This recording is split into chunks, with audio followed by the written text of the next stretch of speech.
I'm John Burnham Schwartz, Literary Director of the Sun Valley Writers Conference, and this is Beyond the Page. In this episode, recorded live at the 2023 conference, I get to have a very fun chat with novelist Curtis Sittenfeld about her very funny novel, Romantic Comedy, which manages to bring the world of Saturday Night Live to literary and romantic life in a deeply satisfying way. Curtis is the author of 7 novels. My personal favorites are Prep, American Wife, and Rodham, and a collection of stories. I won't go on about the fact that she was once my student at the Iowa Writers Workshop, except to say, proudly, that she was as humble, witty, and nice then as she is now. Curtis Sittenfeld. Romantic Comedy is, I just loved reading it, and probably everybody here who has read it felt the same. You picked it up at a time when you hadn't read anything just truly delightful for a while, and I just loved reading. I loved the experience of reading it. I happen to be a huge lifelong Saturday Night Live fan, and I also am fascinated by comedy, right, which is a whole kind of writing that is quite particular, and also by organizations, cultural, like creative organizations and how they work. The book, as you know or will know and we'll discuss, is in 3 parts. It's both an example of a romantic comedy, and it's also a sort of scrutiny of a romantic comedy. And the fact that it does that while also still offering the joys of a romantic comedy is part of its sleight of hand tricks. And yet the first section is entirely set in 1 week in the Night Owls, which is the Saturday Night Live stand-in, and particularly Sally Mills, who's the protagonist, and she's the comedy writer, and in comes for the guest host this iconic aging pop star, rock star named Noah Brewster. But to me, I found it a completely forensic, utterly believable, and delightful deep dive into this sort of living organism that we've been watching from afar, enjoying the products of all these years. How did you come to want to do that? How did you do it? How did you actually infiltrate it? And what did it evoke in you? Oh my God, that's like our entire time together is all this. So there's sort of 2 answers to how I wrote the particular novel of romantic comedy. The first is my former novel, my most recent novel before this is Rodham, which came out in May 2020, was published into a world that none of us had anticipated. And it's this sort of counterfactual story of if Hillary Clinton had fallen in love with Bill Clinton at Yale Law School, as she really did, followed him back to Arkansas, as she really did. He proposed 3 times. In real life, she said yes the 3rd time after saying no the first 2. And in my book, she said no the 3rd time. So anyway, so it was this very political, very heavily researched, like, you know, my trying to like lick the wounds of the 2016 election kind of book. So when I would do not in person, but Zoom events to talk about the book, sometimes people would say, well, what do you want to do next? And I would say, I want to write something short and fun. I mean, again, I stand by Rodham, but it's not short and it's not fun. So then I start working on this other book, and 8 months pass, and I realized that's also not short and also not fun, that I had sort of, you know, written myself into a corner a little bit. And meanwhile, especially early in the pandemic, my family had been watching a lot of SNL. And I've mentioned, you know, my kids are now 12 and 14, so I think sometimes it can be extra magical if you're like a little too young for it. And even if you sometimes know that something is funny, but you don't know the original reference, or like, I think it also makes like adulthood seem really fun. Like it's like you stand on stage and you try not to break and you, but anyway, I would sometimes, as we would watch, I would think to myself, someone should write a screenplay for a romantic comedy about this real pattern, which maybe the shorthand is I can say Pete Davidson. This pattern exists where definitely a talented but like relatively ordinary looking man from Saturday Night Live ends up dating and perhaps marrying a female actor or musical guest who comes on the show who's like transcendently talented, transcendently gorgeous, a household name. And so again, it's not like an untalented person and a sort of goddess, but it's like a pretty famous person and a goddess or something, basically. So there's like a little bit of a mismatch. So I would think, okay, someone should write a screenplay for a romantic comedy where it's about a female writer saying this would never happen with an ordinary-looking female writer and a wildly gorgeous male celebrity guest on the show. And then that week, there's a hot celebrity guest, and she might be having chemistry with him, but she doesn't know she is. And then So I think this, every time we watch, and I'm very much an SNL fan. So this is like, I was thinking this kind of fondly, or thinking I would like to go to a movie theater and see that. And then after I wrote myself into a corner with my other book, it finally then occurred to me, I thought like, oh, that screenplay that someone should write should be a novel, and that someone who writes it should be me. And then, and then did you feel jubilation at that, or the usual anxiety? Like, you actually, oh no. you really wanted to do it. So actually, I wrote this book the fastest of any, which also partly was because I was barely leaving the house. Like I started it, literally like in the summer of 2021, and I had one trip during the year that I wrote it to like see my mom in Ohio. I was expecting you in your pajamas, actually, still from 21. I know, that's not far off. But actually, I felt like, once I had the idea, I think I almost felt like that sounds so fun. Like, could it be legal? Like, am I allowed to? Do I need to get someone's blessing to enjoy myself that much? And especially just for me personally, to do the mashup of like the sketch comedy world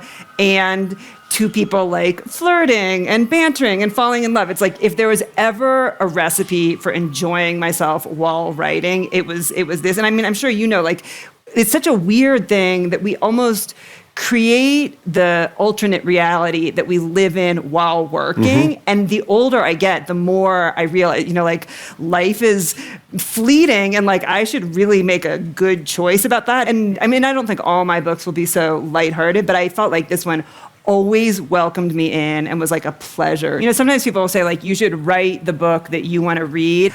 I want and need to create my own escape and happiness and pleasure. And then my hope is I also will create it for readers, but it really was like, I have to like enjoy myself. So then you decide to do that, and it's Saturday Night Live, and you're like, this is this sort of monolith. You don't want to make an homage. You don't want to tear it to pieces, but you have to learn about it. You have to get very granular. One of my favorite parts of the book is when Sally and Noah are writing the skit together. He's writing a script and she's editing it. And it's a power relationship, or it's the beginnings of a power dynamic that they're trying to sort out.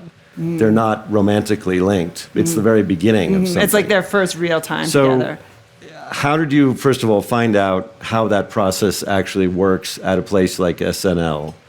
And then having found out what you wanted to know factually, what did that begin to percolate in you about what you could achieve? So, I mean, another of the kind of gifts of this book was that doing the research was so much fun. Like, in general, I like doing research for fiction because you don't know what you don't know, and there are so many sort of interesting tidbits. So I would like listen to comedians interview each other on podcasts, like Mark Maron's WTF podcast. He was like obsessed with Lorne Michaels specifically, or it's like Conan O'Brien has a podcast, or there's something called Fly on the Wall, which is it actually kind of came into existence while I was working on romantic comedy, but it's Dana Carvey and David Spade. It's like 100% SNL. And then there's also I'm sure a lot of you know, but there's this like 750-page oral history of SNL, which it's just like on every single page, there's delicious, colorful anecdotes. There's many memoirs, obviously because of the overlap between performers and writers. There's the most famous is probably Tina Fey's or Amy Poehler's, but one that was like a particular gift was in the early 90s, there was a cast member, Jay Mohr, M-O-H-R, who wrote the most bridge-burning and therefore the most helpful and the most, he skipped over like the boring childhood stuff and just went straight to like the studio. So that one was a real gift.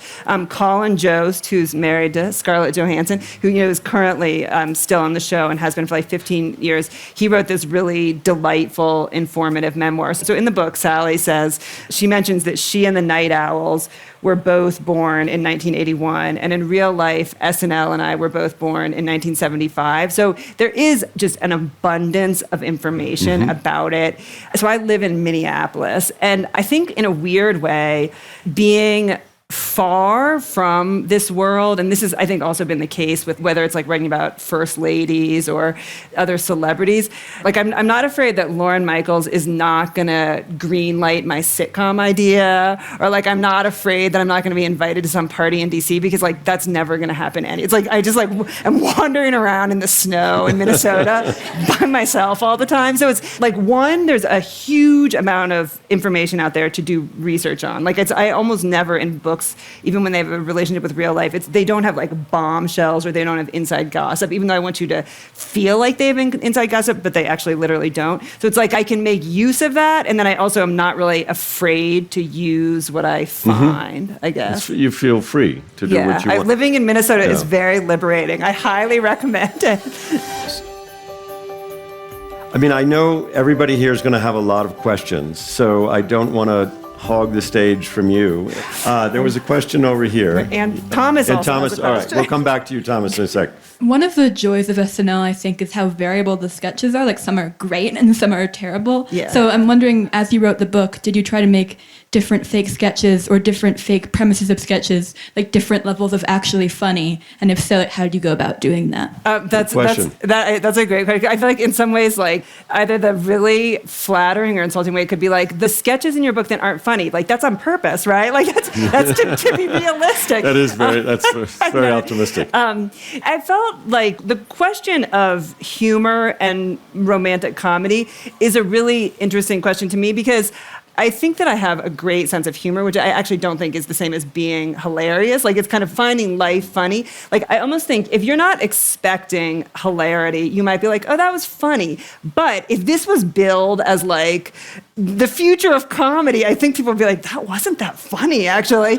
And I actually feel like in writing romantic comedy, that I knew that, unfortunately, I know I'm not Tina Fey, and I wasn't trying to kind of reproduce the funniest SNL sketch. It was almost like I have confidence in my ability to set a novel essentially anywhere. Like I have to do the research, but I can move the characters through these scenes. I can recreate this setting. It can have humor. There's like one scene that almost has like the punchlines included, which actually a lot of people have said like, oh, that was my favorite part of the book. My children and I wrote it in a parking lot, and it's when dogs are doing Google searches, and also within the book, it doesn't make it on the air anyways. Like a lot of the sort of references to sketches are almost like, this is what the sketch is. It isn't acting it out. So it was more like capturing something that would be plausible instead of trying to be a substitute for an actual sketch. It's very tricky.